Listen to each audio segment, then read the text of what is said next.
This is a $10,000 book from 1554, and yes, I am handling it without white gloves.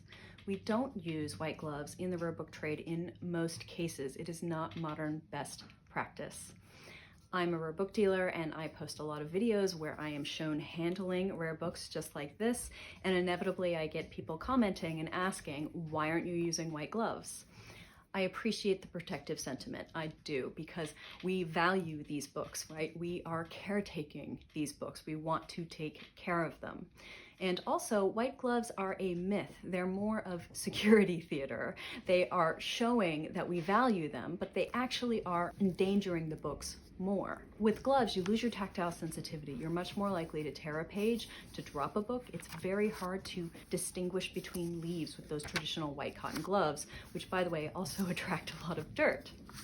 Now, you might also say, what about the gloves that they use in surgery, like nitrile gloves, that type of thing? In those cases, those gloves are a little too grippy. We don't want it to be too grippy. That will also lead to tears as we're handling those individual leaves. Most of the time, people think we should use white gloves because they see it in movies and TV shows, and I'm going to emphasize that is theater, that is playing to your protective impulse. I share the protective impulse. That's why I follow modern best practice.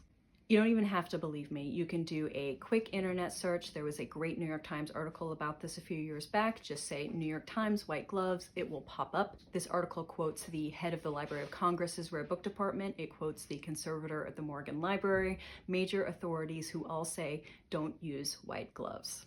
Now, there are exceptions. If you're handling original photographs, for example, or metal bindings, jeweled bindings, there are occasions when you might use white gloves. But for a book like this, even though it's from the 16th century, from the 1500s, it is best practice to handle it just as I am right now, with clean, dry hands.